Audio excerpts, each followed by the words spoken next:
It's certainly been a long time since a loco review, hasn't it? Oh, I couldn't even begin counting how long it's been. Um, and yeah, I will admit the channel wasn't very active at all last year. I don't think there were any layout vids at all. Literally, there were no more than 5 or 6 videos last year. Apologies for such big gaps. Again, most of these days I'm either working or resting / sleeping. It's been crazy. I've been through a lot recently with my job. Two bits of good news. Well, the first is that I'll try my best. I've already got a few ideas of videos on the way. I'm going to try my best to keep the channel a little more active and have more videos this year. But again, it all depends. And second, my work shifts are changing slightly, hopefully from the start of next month, which will mean a little more free time. But yeah, the layout is finally up again, as you can see. Well, hopefully you can see that. Yeah, and we have here. Now, over the past maybe 10 to 15 years, probably as far back as like 2004 to 2005, I was buying Dapol rolling stock, like Dapol wagons. But I don't. Well, I'm pretty sure back then I don't think Dapol was making locos back then. How long have Dapol been making locos now for? Not that long. I mean, they don't do a massive amount. I mean, they do some steam locos, don't they? Yeah. Again, correct me if I'm wrong. Put it in the comments. Yeah, they've brought some steam locos out, and yeah, this is obviously the first Dapol loco I've ever owned. Quite a smart box. Oh, wait, look like an illustration of the loco in there, and yes, it is a Class 68 diesel electric locomotive.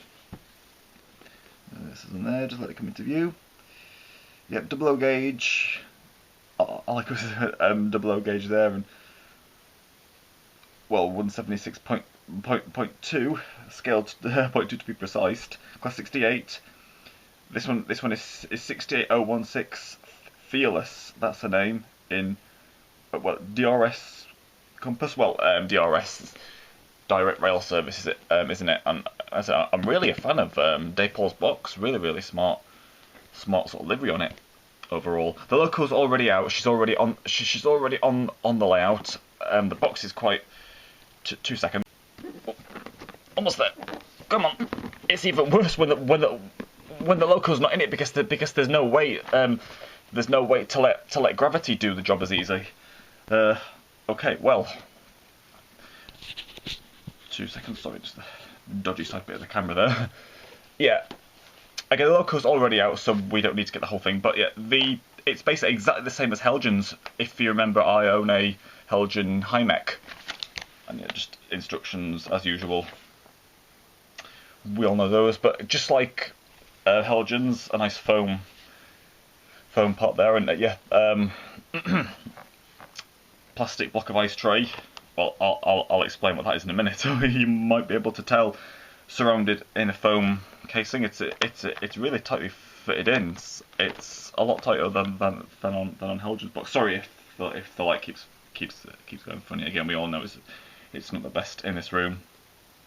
Well, like a few little plastic. Well, one of them's moved there. But like a few little plastic bits for the wheels, the bogies to sit over. Well, I'll just show you a quick pic. Well, basically like a cutaway of it all taken out and dismantled. Well, the box.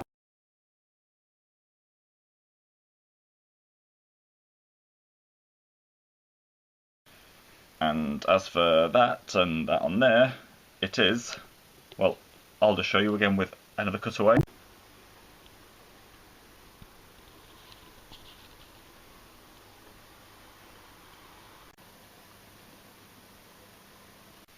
Yes, it's polystyrene. That's the first time I've ever seen, well, a bit of old school mixing in with new school, basically. First time ever seen polystyrene in with the block of tray, well, the plastic tray block of ice, should I say? Plastic tray block of ice packaging. Never seen that before. It was well, most new models come in this now. Although Humvee's new HSTs still come in polystyrene, don't they? Anyway, let's get the loco.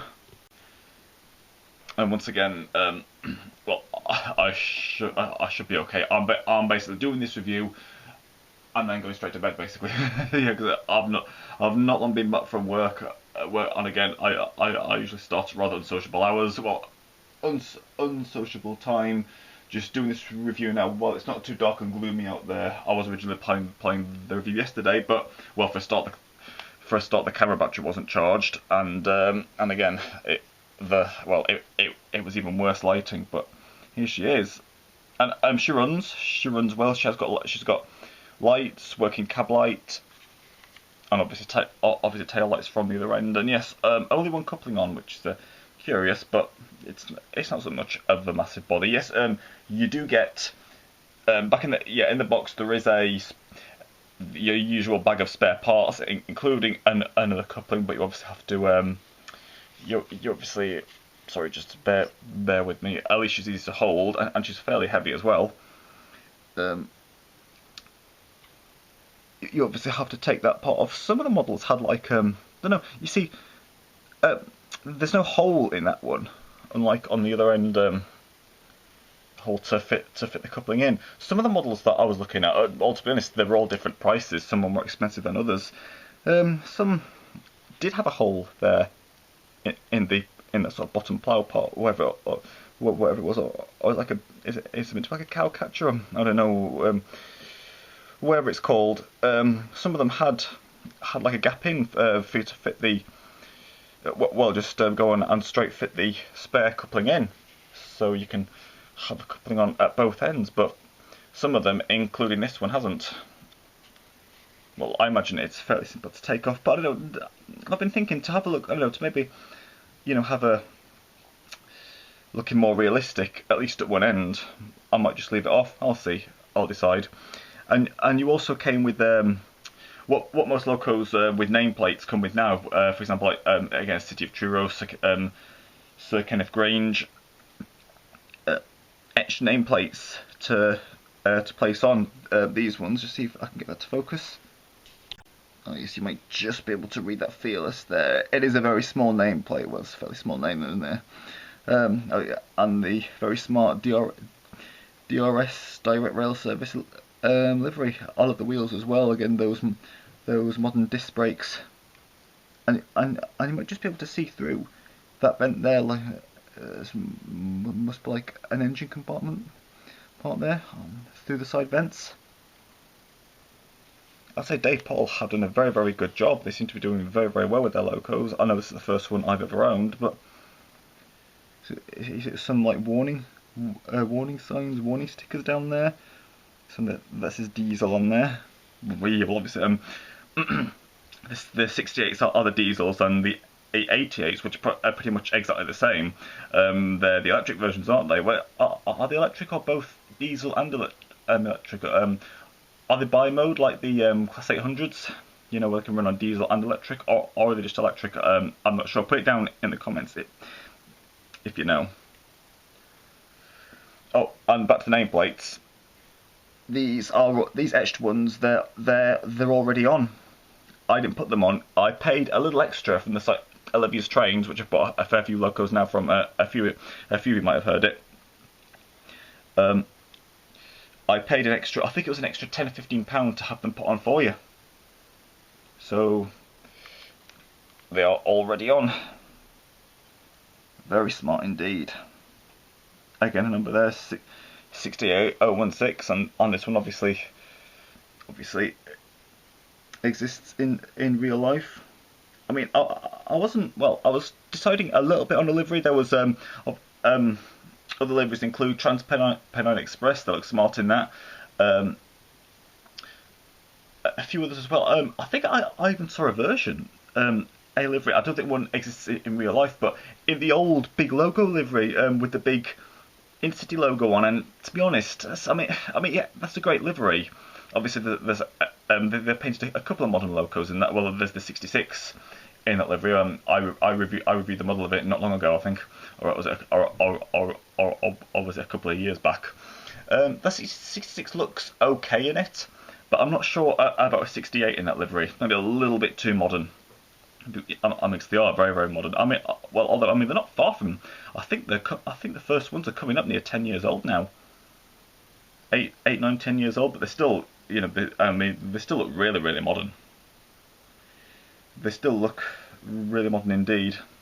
I like the star part of the DRS livery. Of course, DRS it's a Carlisle-based or Carlisle-owned company, and I'm originally sort of originally from Carlisle. Well, it's my birthplace. Of course, they're mostly freight Loco 68s. However, they do haul passenger trains as well. For TransPennine, a bit like, well, very modern, a very, very modern version of it, like push and pull trains. And of course, they haul the passenger trains on the Chiltern main line between London and Birmingham. And yes, you can buy Chiltern mainline livery ones as well in 00 gauge. A fair bit of roof detail as well. You see the two fans there. Of course, they don't spin. I mean they don't spin on most models really. And underneath. So yes, well, always my first impressions was when I first got her out. Was it just after Christmas? Still very good. Oh yes, nice and focused. Again, you can clearly read the Fearless nameplate there, can't you? And again, lovely bogey detail as well. They're very, very smart indeed. Really nice. And yeah, right there, direct rail services. The cab door, the doors don't open, but the buffers, very modern buffers, but they are sprung. And a nicely placed on wiper on the front there. Right, well let's get her on the layout. So again, there are numerous liveries you can get. I just got DRS because again I haven't got a Loco. It's the first Loco in DRS I'm to own now, and again because it's I'm a big fan of the livery, and it's a Carlisle owned company.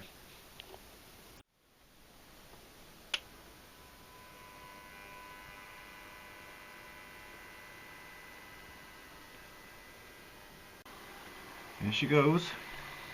You might just be able to pick up the light. Well, I'll tell you what, shortly I'll put my blind down and you'll be able to see them better. She's running pretty well. I'd say my only slight complaint would be, I don't know if you can hear it. It's nothing serious by any means, but I'd say the coupling sits a little bit low, so you hear it catching on the rails as she goes around the corners, just like a twanging sound now and then, but at least it's not causing it to derail, and if you put in stock should eliminate that. But in terms of stock, I don't know what I'm gonna have of pulling really. I don't know whether to get some DRS coaches just to match a livery. I don't know, maybe some modern wagons or some DRS early Mark IIs, which often used to run on like the Warri lines in East Anglia and the West Cumbria lines. And she's very smooth. Now, well, I've got to mention it. It actually says, I'm sure it says, this is somewhere on the instructions or in the box that on this occasion running in isn't required or isn't really necessary. But I'm just running around light engine at the moment. If I can find some stock for it to pull, I'll upload another vid. I don't know. I'll see what she can haul. Again, maybe get some DRS coaches. I'd say the only issue is, well, you might have guessed it. Yes, the price, cost of living, eh? Well, the price of model trains isn't really a part of that, but they've gone up as well, haven't they? Just like everything else has gone up in price. I am earning more money now in my job these days, but still, it's not overly easy affording certain things. But I'll see what I can do. So as you can see, she's running really well. Right, with it not with it not pitch black obviously, but you should be able to see her lights quite well now. A roof light there, and you can probably just pick up the cab light. You could just see, well, you can, I'm not sure how well the camera will pick it up. The very modern sort of like round shaped interior cab there, you just pick up the seat. Sorry, that was my phone going off, if you heard that. Oh, and of course, where oh, there they are, tail lights. Just change direction.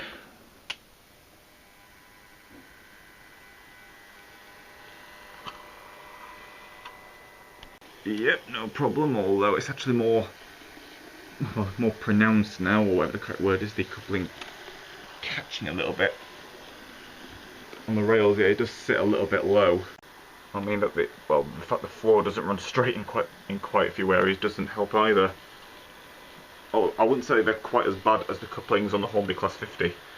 They're as loose and twangy as, oh god knows. They're a great loco, but the coupling's just awful on it.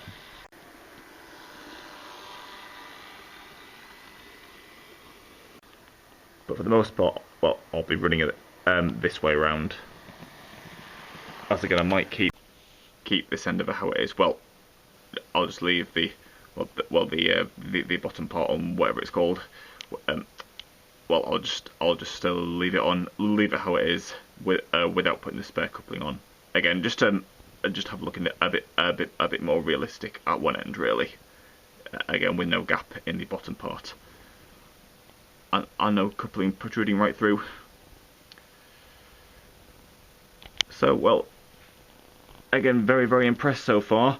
I know she hasn't hauled any stock yet, but I'm sure her haulage capability will be great. I'm still trying to decide what to have her hauling. I mean, I know well when I mentioned possibly maybe some DRS Mark IIs. I know they're a lot older coaches than the Class 68s, and the Class 37s look best hauling those. But again, they'll be matching livery, so I don't know.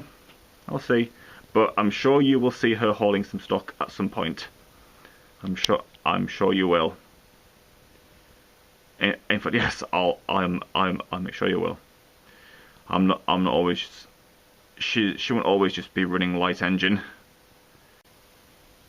This is Class 68016. Fearless. Again, I love that name. I'd say my second favourite name of a 68 would probably be is it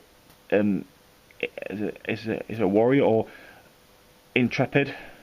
Yeah, there's quite they have quite a few interesting names. And again, www.directrailservices.com. I love that as well. And those smart bogies as well. Just using my phone torch there. Got a new phone as well with an extremely bright torch. And just quick before we end, well, and another reason why I should really try and keep the channel more active this year. Well, again, I'll do my best to do so. Again, it just depends. But it should be easier when my shifts change slightly. Is, well, this year, would you believe it, marks 20 years since I got my first set here. Oops, sorry, again, using my phone torch again, just trying not to let a huge shadow come into view there. 20 years since I first got the Flying Scotsman set here, so marking 20 years since I first started collecting the model railways. At the end of 2003, so basically it's just gone 19 years. It won't be exactly 20 years, and won't be a special video to mark that until the end of this year, until the end of 2023. Wow. Again, I think about now, I'd say maybe it feels like barely a year, maybe 10 months rather than 10 years since I did the 10th anniversary mark video, if you remember that. Yeah, well, again, I hope you've enjoyed this video. Hopefully more videos on the way soon. Again, I'll do my best. We'll just have to see where we go, and see how things go. But again, I have already got ideas for a fair few videos on the way for this year.